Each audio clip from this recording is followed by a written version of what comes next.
Hello, Princess on a Pillow here. I am here to do a review slash recap with my opinion on 90 Day Fiance The Other Way, Season 6, Episode 17. It's titled Donna Mia. Let's get started. The first couple is Ingy and Corona. So Corona has friends and they're at a penis museum. After a while, they sit down to have drinks. And Corona told them about not being able to get into the midwifery program because she missed the deadline to apply. She told these friends of hers that she is willing to give up being a midwife. She told the friends that Ingy does not compliment her on her sexy outfits. Her outfits are not sexy, they are hideous. She told the friends that her and Ingy have only had sex 4 times. She said in his defense, he broke his penis. How do you do that? I don't know. I don't have a penis. I don't know how you would break it.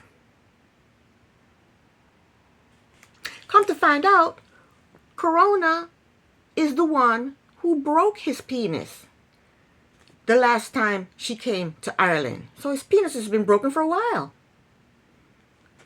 I still don't know how that would happen. I have never broken one before, so I don't know. So the friends want to know if her and Ingy are exclusive. Corona said they have been exclusive for 6 months. The friends told her that they saw Ingy out at the clubs chatting up women.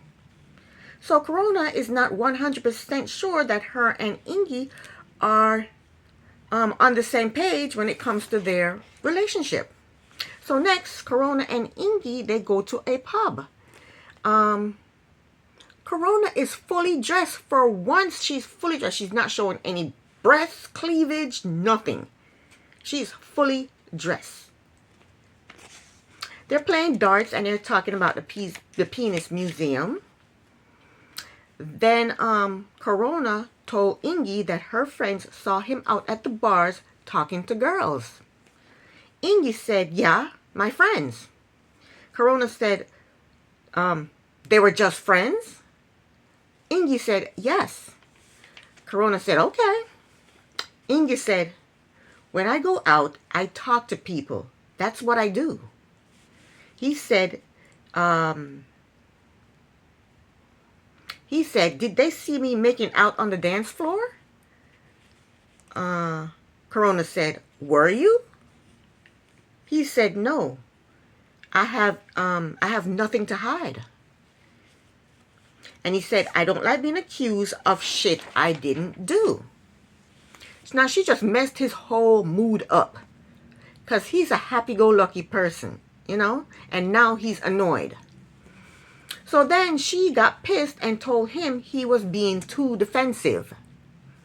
She then told him that she needs reassurance. So he told her, he said, I love you. She told him that he jokes around about their relationship a lot. And she said she's not even on his social media. Ingy said, I joke around a lot. That's just what I do. That's how I am. I joke around a lot. And I like Ingy. Ingy. I like Ingy. I like an easygoing person. Someone who's not too uptight, you know? And I can't stand Corona. And what mother would name her child after her favorite beer? She asked him if he see them ever getting married. Ingy said, do people usually get married after only knowing each other for what, 5 months? She said, do people usually move to another country for their people? Yes, Corona. See, Heineken is my favorite beer.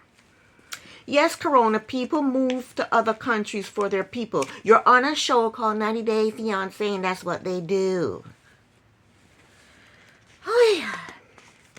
Ingy said marriage is not a big deal here in Ireland.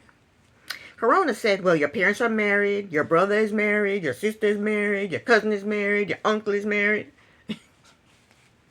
Ingy said, yeah, They're married because of the kids, in case somebody passed away. I guess in case one of the parents passed away, but it doesn't matter if they're married or not. When a parent passed away, you still have another parent. I don't know what Ingy talking about, but I still like Ingy. But she's putting the squeeze on him, but he refused to tell her what she wants to hear. Ingy said in his confessional that he loved Corona, and he's committed to her, and he doesn't have to put a ring on her finger to prove that. He told her, I didn't know marriage was that important to you. She said, I sent you a picture of a ring. It was important. He said, I thought that was a joke. She said she sent him this ring, a picture of the ring she wanted a few months ago. They've only been known each other 5-6 months. So when did she send him a picture of this ring? A month after they met? 2 months after they met? Yeah, so she said, I sent you a picture of a ring a few months ago. He said, I thought it was a joke. She said it was not a joke. He said, maybe we'll get married in the future. She said, are you just saying that because I asked you about it? And then he didn't say anything. He went mum. He didn't say nothing. So she put on her coat and she left out. Next up, we have James and Matilda. James and Matilda, they go to a fruit market. And James tried some durian fruit. Durian fruit smells bad. So he pinched his nose and ate some. He hated it. He said it smelled like rotten human flesh, and it tasted like rotten human flesh. How he know what rotten human flesh tastes like, I don't know. Well, Matilda is eating the hell out of it. She loves it. And Matilda let us know that her favorite sister, Angel, is coming for the wedding. Angel does not like James because James stole Matilda away from her. James has never met Angel, but he said Angel spread lies about him when he and Matilda got engaged. Angel told the family that she has a friend in the States, and the friend said that James mistreats all the women he gets into a relationship with. James said Angel doesn't know anybody from the States. And him and Matilda, they ended up blocking her. James and Matilda are discussing Angel, and then of course Matilda starts to what? Cry. She cries every damn episode. Matilda said Angel apologized for making up the lie, and Matilda said she forgave Angel, but their relationship is still not the way it used to be. James said he forgave Angel too, but he has his guard up. He is worried that Angel might try to drive him and Matilda apart. Next, Angel comes for a visit. She hugs Matilda, and of course, Matilda cries. Angel was very rude to James. She did not want to acknowledge him at all. Angel is mad at James because he married Matilda and took her to the States. She told James that she does not trust him. You don't trust him? He shouldn't trust you. You're the one that spread lies about him. He ain't spread no lies about you. He shouldn't trust you. Angel asks Matilda if she's happy. Matilda says, I'm happy now that I moved back to Indonesia. Angel said, you moved back to Indonesia? Why? She didn't want James to take Matilda from Indonesia. Now she's like, why you moved back here?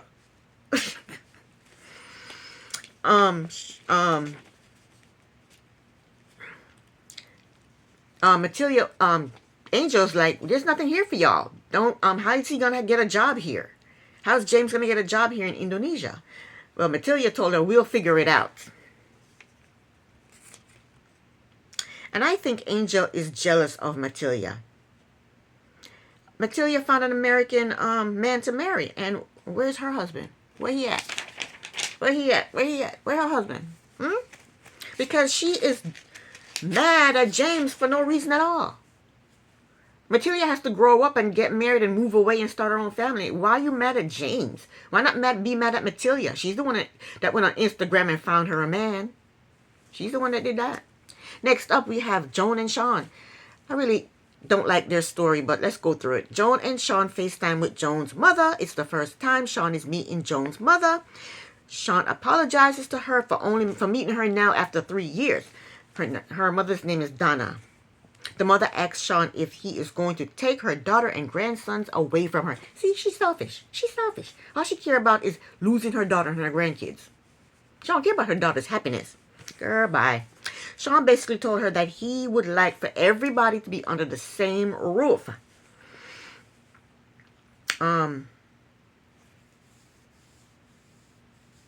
He said when they were getting married, they didn't think about it.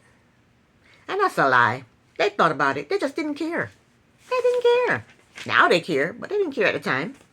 Joanne said she has not heard from her oldest son since he went back to the U.S. She said if her sons are hurting, it may change her decision to move to Ireland. So Donna, the mother, asked Sean what can he offer Joanne that she doesn't have in the States. If I was Sean, I would say, I can offer her me. All of this, me. He said, I can offer her love. The mother said, you can't live off of love. Sean told Donna that they have a lot to figure out. Donna said, you should have figured that mess out before you got married. Donna, she told them that she doesn't see their marriage working out because they're going to be living in two different states. If they're living in two different countries. Living in two different countries, she don't see the marriage working out. Sean said that Joanne's oldest son has not responded to any of Joanne's texts. And he's worried that because of that, now Joanne is going to leave him and go back to the States and not come back to Ireland. Last but not least, we have Josh and Lily. Lily and Vivian are at a market shopping. Lily said last night Josh tried to accuse her of cheating, and we all saw that. And that's exactly what a cheater does. They flip the script and turn it on you. Her daughter asked her if she talked to Josh later that night after they had their big discussion. Lily said no, they just went to sleep. They didn't talk, they just went to sleep. Her daughter asked her if she is still planning on having the wedding the next day. And Lily said she didn't know. That means yes, because she probably already paid for everything. It's the next day is the wedding. Of course she probably paid for she has paid for everything by now. So she said, she don't know. Then she says, she told her daughter that Sean, what's his name? I'm calling him Sean. Josh is already her husband. So they might as well go ahead with the fabulous wedding. She already paid for it, and he's already her husband. Her daughter told her that she hate hearing when Lily said that Josh is her husband. Her daughter basically told her, if Josh is your husband and he's this and he's that and he's so wonderful, then quit complaining about him to me. Because this is what she does. This is what Lily does. She bashes Josh in front of her daughter, and then when her daughter starts hating Josh and start telling her to leave Josh, Lily gets upset. That means don't bash Josh in front of your daughter, because she's going to end up hating and resenting Josh. In her confessional, Lily said that Jared said that Josh and him had a talk, and Josh admitted to his mistakes. He doesn't need to admit his mistakes to Jared. He needs to admit his mistakes to Lily. Josh is a coward. Lily said that made her feel better because he admit his mistakes to Jared. That made her feel better. Lily just wants she just wants to find a reason to stay with this deadbeat idiot. Lily told her daughter that she thinks Josh is really a good person. Last episode she told him he was so terrible, and now this episode he's a good person. I think Lily is lonely and she just wants a man in her life. Well, Lily girl, get you a dog. Get a dog. They're more loyal and more faithful. Get a dog. She said he's a good person. He just has problems with his character. That means he's a shitty person. He has problems with his character. Lily, Josh is a liar. He's a cheater. And he's a disgusting human being for saying that that lady was dead when she wasn't dead. You know what? Can't you sue somebody for going around telling people that you're dead? You should be able to go. If I was that lady, I would sue Josh for going around telling people I'm dead when I'm not dead. And guess who would have to pay? When I win my lawsuit, guess who would have to pay? Lily. Because Josh ain't got no money.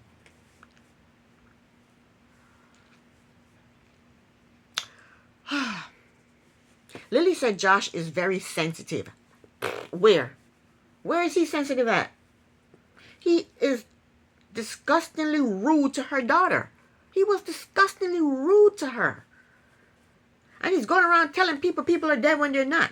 And he's lying about Lily cheating on him when he knows damn well she's not. He's the one cheating. Josh is like a worm slithering around with them big old eyes slithering around. He's a worm. So they agree that when Josh is confronted with his lies, he goes on the attack. Yes, that's what he does. And Lily complains to her daughter about Josh. And then when her daughter shows disdain for Josh, she doesn't like it. Lily, if you go around telling people about the shitty things Josh does, people are going to think that Josh is a shitty person. So don't do it then. Just keep your mouth shut. Keep your mouth shut. So her daughter asked her what's good about her and Josh's relationship. Lily said, I feel happy when we fall asleep holding each other. That's what you get out of the marriage? That's all you get out of the marriage? Get you a teddy bear. You can fall asleep hugging a teddy bear. Or a body pillow. Her daughter asked her, how is her sex life? Now, I don't think that's a question anybody should ask anybody. That's between a man and his wife. But Lily already told us. So let's just run with it. Lily told her daughter, we don't have sex. We don't have a lot of sex. Lily, you told us y'all haven't had sex since he came to China. Okay? So I'm not talking about y'all don't have a lot of sex. Y'all have no sex. Okay? That's what you told us. And he came up with several stupid reasons why he's not having sex with you. He's too tired. He's jet lagged. He's sick. He stubbed his toe. He came up with every reason in the book why he's not having sex with you. Her daughter asked her, when was the last time they had sex? Lily said 7 months ago. 7 months ago, he was in the States. So no, they haven't had sex since he's been to China. I'm sick of Lily. I don't understand why she's hanging on to this guy that brings her nothing but grief and treats her daughter like shit. I hope her daughter is in her will and not Josh, because he might start going around telling people that she's dead. You know? That was the end of the episode. This is the end of my review. Thank you so very much for watching. Princess on a Pillow here. Bye.